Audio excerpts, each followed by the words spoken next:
स्वागत है आप सभी का। आप देख रहे हैं न्यूज इंडिया। मैं हूं आपके साथ गीतू चौहान। बुलेटिन की शुरुआत करते हैं। 2024 लोकसभा चुनाव के लिए बीजेपी ने 195 उम्मीदवारों की पहली लिस्ट जारी कर दी है। बीजेपी की पहली लिस्ट में पीएम मोदी समेत यूपी से 51 उम्मीदवारों के नामों का ऐलान हो गया है और इसके अलावा लखनऊ से केंद्रीय रक्षा मंत्री राजनाथ सिंह, अमेठी से चंदौली और से अमेठी से केंद्रीय मंत्री स्मृति ईरानी, चंदौली से महेंद्रनाथ पांडे और मुजफ्फरनगर से केंद्रीय मंत्री संजीव बालियान और महाराजगंज से केंद्रीय मंत्री पंकज चौधरी के नाम इसमें शामिल किए गए हैं। इसके अलावा पार्टी ने 2019 में हारी हुई सीटों पर उम्मीदवारों को बदला है। इतना ही नहीं, बीजेपी की पहली लिस्ट में कुल 34 केंद्रीय मंत्री और राज्य मंत्रियों के नाम शामिल हैं। इस लिस्ट में लोकसभा अध्यक्ष और 3 पूर्व मुख्यमंत्रियों के नाम भी शामिल है। तावड़े ने कहा कि लिस्ट के बारे में बताते हुए कि लिस्ट में 28 हमारी मातृशक्ति हैं, 50 से कम उम्र वाले 47 युवा उम्मीदवार हैं, अनुसूचित जाति 27, अनुसूचित जनजाति के 18, पिछड़ा वर्ग से 57 उम्मीदवार हैं। और इतना ही नहीं, बीजेपी ने दिल्ली की 5 सीटों पर नामों का ऐलान किया है, जिसमें कई दिग्गज चेहरों के नाम गायब हैं।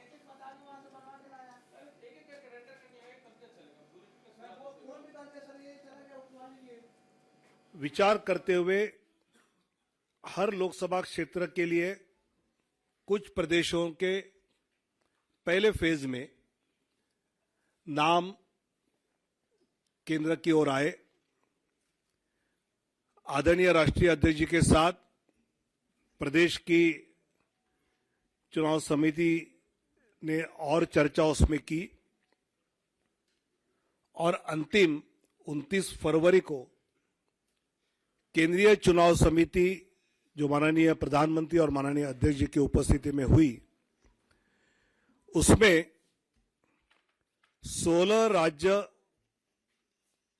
और 2 केंद्र शासित प्रदेश में से। तो वहीं आपको बता दें, अमित शाह गांधीनगर से गुजरात के प्रमुख उम्मीदवार हैं। ये वो जगह है जहां से ये उम्मीदवार के तौर पर नाम सामने आ रहे हैं। पोरबंदर की अगर हम बात करते हैं,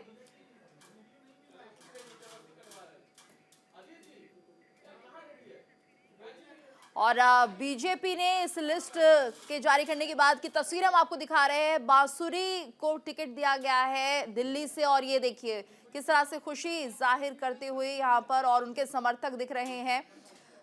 ये तस्वीरें आप देख सकते हैं। हमारे साथ संवाददाता आनंद भी लगातार बने। आनंद, क्या कुछ जानकारी? जी आनंद, उन्हीं से बात करते हैं और जानते हैं कि किस प्रकार क्या फील कर रही हैं। बांसुरी जी, आपको नई दिल्ली से उम्मीदवार बनाया, क्या पहला शब्द और क्या पहला सोचा था?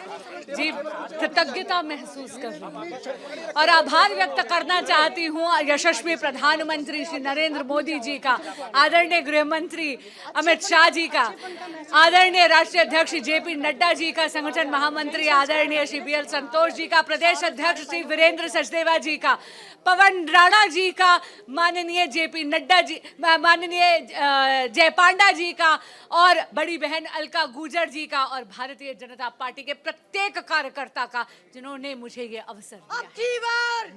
नई दिल्ली से आम आदमी पार्टी और कांग्रेस के उम्मीदवार हैं सोमनाथ भारती, कितना स्ट्रगल फाइट और कितना मजबूत देखती हैं उनको? बहुत विनम्रता से कहूंगी, बाबा सोमनाथ का आशीर्वाद तो मोदी जी के साथ है, सामने कोई भी सोमनाथ खड़ा हो। आखिरी सवाल ये है कि क्या मुद्दे रहेंगे लोकसभा में आप जा रही हैं, क्या क्या लोगों के बीच में ले जाकर प्रेजेंट करेंगे मुद्दों से लेकर तमाम चीजें? भारत की जनता का अटूट विश्वास है मोदी जी की गारंटी पर, क्योंकि मोदी की गारंटी पूरी होने की गारंटी है। और अगर आप पिछला 10 साल का रिपोर्ट कार्ड देखें मोदी जी के कार्यकाल का, तो आप देखेंगे कि अनगिनत, एक अनप्रेसिडेंटेड तरीके से विकास हुआ है। एक बहुत ही चरमराती हुई सी अर्थव्यवस्था, 11वें नंबर की इकोनॉमी 2014 में कांग्रेस ने भाजपा को सौंपी थी। यशस्वी प्रधानमंत्री श्री नरेंद्र मोदी जी 11वें नंबर से आज भारत की अर्थव्यवस्था को वैश्विक पटल पर 5वें नंबर पर ले आए हैं। और मोदी 3.0 में आप देखेंगे कि भारत की economy, we will be the 3rd largest economy in the world. हम वैश्विक पटल पर 3रे नंबर पे होंगे। मोदी जी की गारंटी, उनकी लोकप्रियता और विकास की नीतियों पे प्रत्येक भारतीय उनका इस बार जरूर वोट करेगा। और अब की बार 400 पर फिर एक बार मोदी सरकार।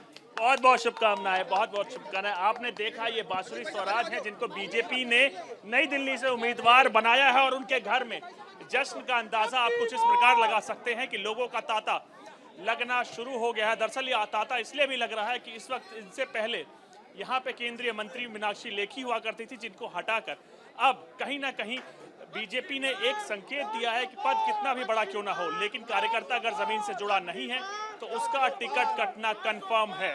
जी बिल्कुल आनंद, और जिस तरह से हम देख रहे हैं कि बांसुरी स्वराज भी लगातार अपनी खुशी जाहिर कर रही हैं। यहाँ पर हम ये भी देखेंगे कि 5 सीटों पर उम्मीदवार तय किए गए हैं, जिसमें 4 नए चेहरे हैं दिल्ली की सीटों पर। इसको लेकर क्या जानकारी, क्योंकि क्या इसे एक्सपेरिमेंट माना जाए, बीजेपी की तरफ से प्रयोग माना जाए?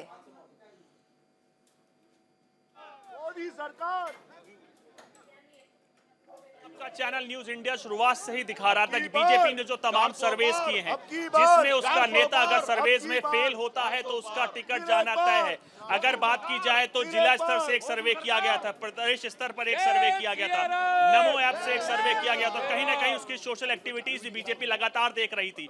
उन तमाम सर्वेस में जैसे ही अगर कुछ भी चीजें नेगेटिव जाती हैं तो बीजेपी ने उस उम्मीदवार या एमपी का टिकट सीधे काटा, और यही कारण है कि आप अभी तक की तमाम टैलीज देख सकते हैं, उसमें से 20 से 25% उम्मीदवारों के टिकट काटे गए हैं और सिर्फ उन उम्मीदवारों को टिकट दिया गया है जिस पर जीत सुनिश्चित हो सके। दिल्ली से अगर बात की जाए तो जो टिकट अनाउंस किए गए हैं उसमें 5 हैं और अभी तक जिसमें रिपीट कर रहे हैं वो सिर्फ मनोज तिवारी हैं, और 7 सीटों की दिल्ली में भी 5 सीट अनाउंस हुई है। बाकी और कई जगह आप देखें जो तमाम सर्वेस में फेल हुआ है उसको टिकट कटा है, और यही बीजेपी का एकमात्र साफ संदेश ये है कि आप अपने तमाम सर्वेस में पॉजिटिव यानी अब जनता से जुड़े रहिए, विकास के कार्य करते रहिए और तमाम वो प्रोजेक्ट जो सरकार चला रही है जनता के बीच में ले जाइए, कहीं ना कहीं उससे फायदा कीजिए।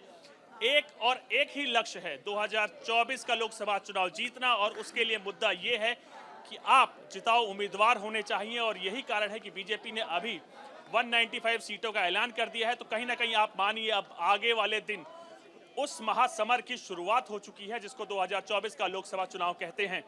बिल्कुल आनंद, और ये देखिए कि पहली लिस्ट जारी कर दी गई है 195 उम्मीदवारों की, और जैसे कहा जा रहा था महिलाओं को इस बार मौका दिया जाएगा। 28 महिलाओं के नाम इस लिस्ट में शामिल हैं, और अभी जो बाकी लिस्ट आएगी उसमें भी ये उम्मीद लगाई जाए कि क्योंकि लगातार ये कहा जा रहा था कि महिला सशक्तिकरण को लेकर बीजेपी आगे बढ़ रही है, और उसी कड़ी में हम देखें तो बांसुरी स्वराज को भी मौका दिया गया। 28 ऐसे नाम जिसमें महिलाओं को मौका दिया गया है।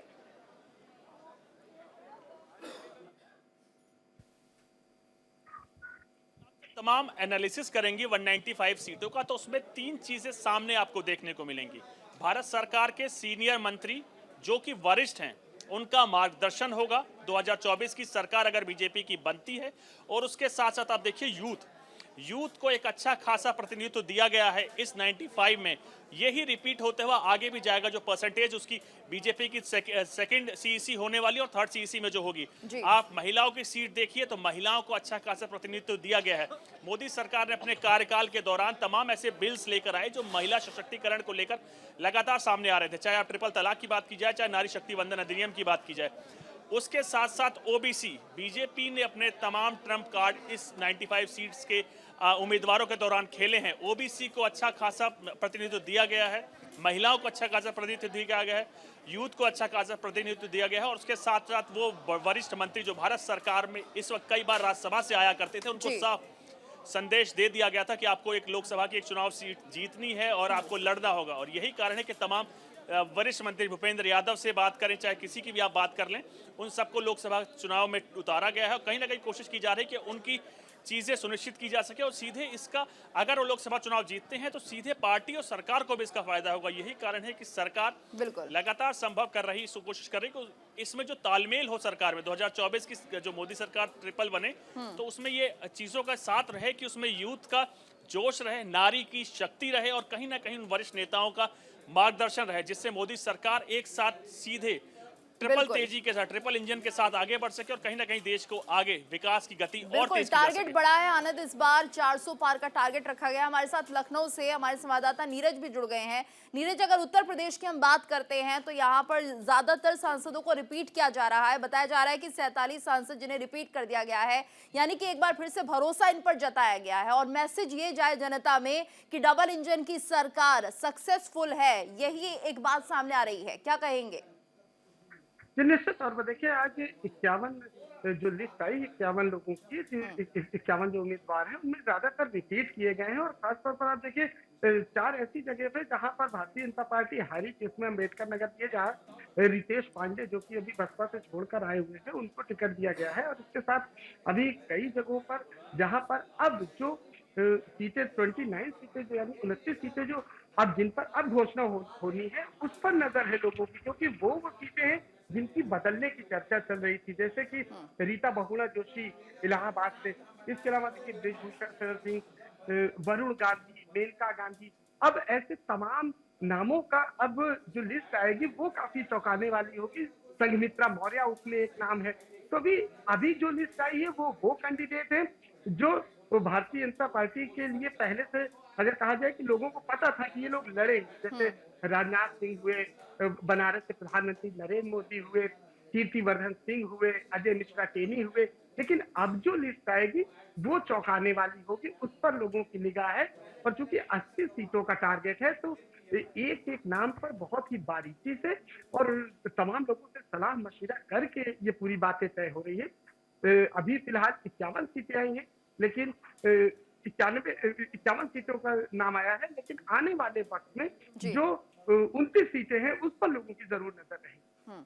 बिल्कुल नीरज, और अगर हम बात करते हैं क्राइटेरिया की, तो क्या कुछ क्राइटेरिया उत्तर प्रदेश में रहा है? क्या यहाँ पर भी यही बात रही है कि जिताऊ कैंडिडेट होना चाहिए? इसमें उम्र का फैक्टर भी सामने नहीं आया है? निश्चित तौर पर देखिए विधानसभा चुनाव या लोकसभा चुनाव जो है उसमें जिताऊ कैंडिडेट बहुत महत्वपूर्ण होता है और भारतीय जनता पार्टी की आप लिस्ट देखिए उसमें सोशल इंजीनियरिंग आपको साफ तौर पर दिखेगी। आप अगर पूरी लिस्ट अगर उठा के देखते हैं तो उसमें महिलाओं को देखिए पूरी तरह से तवज्जो दी गई है और एक मुस्लिम कैंडिडेट भी उतारा गया है। और उत्तर प्रदेश में आप देखिए तो उत्तर प्रदेश में चाहे वो लखनऊ हो, वाराणसी हो, अयोध्या हो, इन सब जगहों पर जो नाम फाइनल के लोगों को था वो लोग अपनी तैयारी 5 साल से कर रहे थे और उनका नाम तकने का कहीं भी जिक्र नहीं हो रहा था। अब वो जगह आएगी, अब वो समय आएगा जब आने वाले वक्त में जो 29 नाम है उनमें देखिए बहुत ज्यादा लिस्ट आने वाला है। और अब बीजेपी ने तैयारियां शुरू कर दी है, अपने 51 कैंडिडेट उतार दिए हैं। अब बहुत ज्यादा समय नहीं है लोकसभा चुनाव में, तो लिहाजा जो दूसरी लिस्ट है वो भी बहुत जल्दी है। बिल्कुल नीरज, और आने वाले दिनों में क्या ये माना जाए जो दूसरे दलों से बीजेपी में लोग आए हैं उन्हें भी मौका दिया जाएगा? क्या उन्हें भी इस लिस्ट में शामिल किया जा सकता है? निश्चित तौर पर देखिए चूंकि भारतीय जनता पार्टी 16 सीटें ऐसी थी जहां पर वो हारी थी।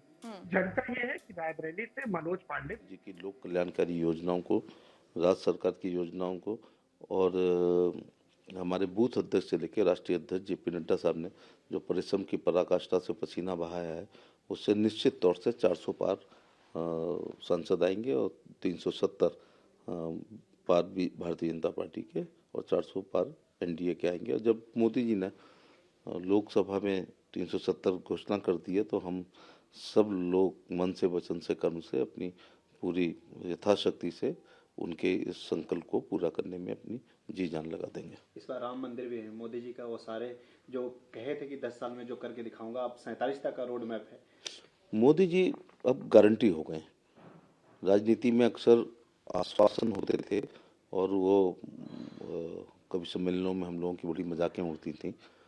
अब 370 खत्म करके 35 से खत्म करके 3 तलाक वाला कानून हटा करके राम मंदिर बना करके अब कवि सम्मेलनों में कवियों के पास विषय नहीं बच रहे हैं।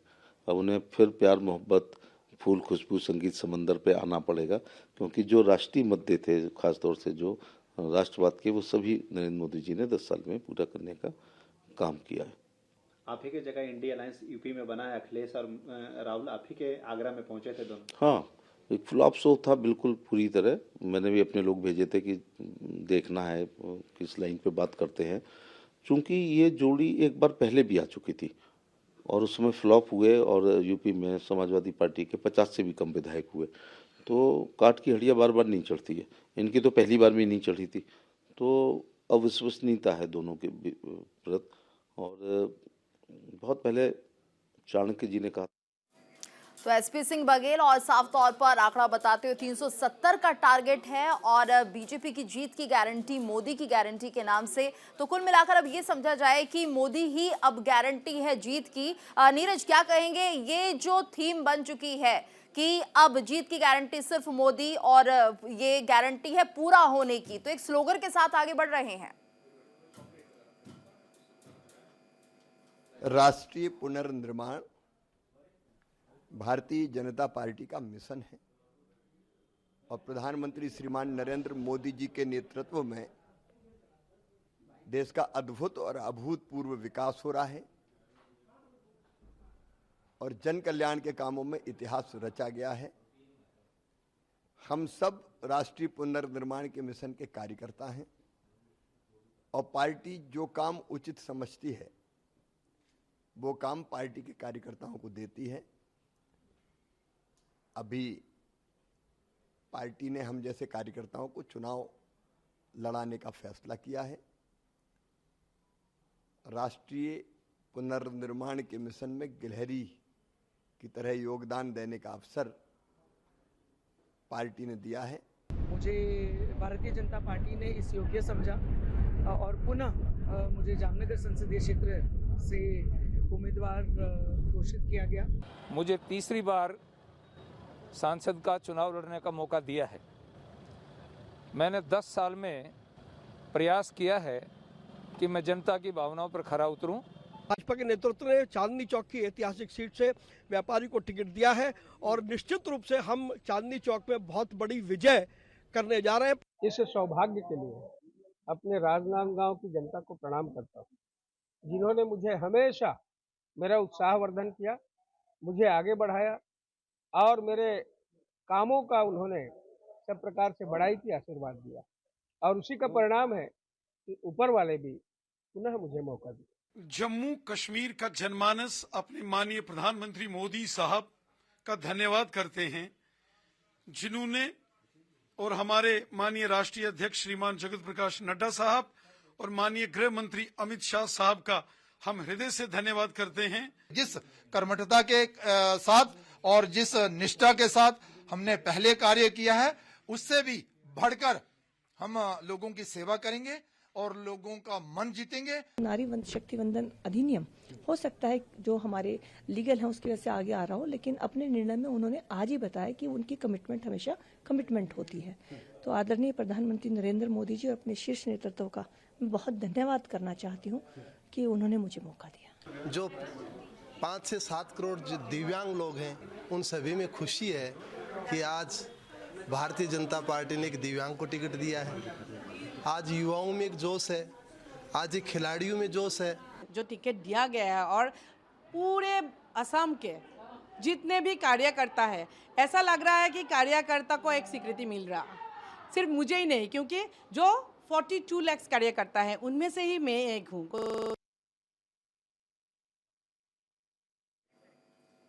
तो ये सभी बीजेपी के उम्मीदवार जिनका चयन किया गया है और 195 की जो लिस्ट सामने आई है उसमें सभी ने एक तरह से ये टारगेट लिया है कि 370 को पार करना है। साथ ही साथ धन्यवाद भी किया है प्रधानमंत्री मोदी को, क्योंकि इस लिस्ट में एक बड़ी जिम्मेदारी उन्हें सौंपी गई है, उम्मीदवार बनाया गया है और ये तमाम रिएक्शंस आने शुरू हो गए हैं।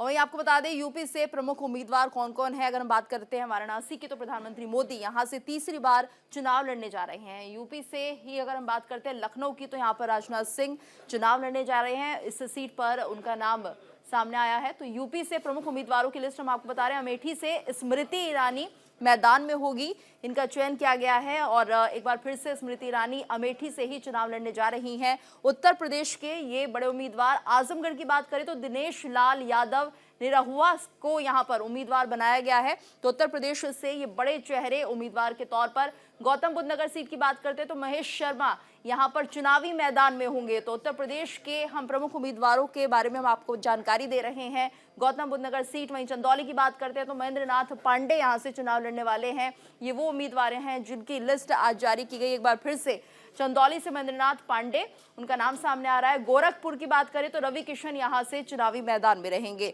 उत्तर प्रदेश की ये बड़ी सीटें और एक बार फिर से मौका दिया जा रहा है गोरखपुर से रवि किशन को।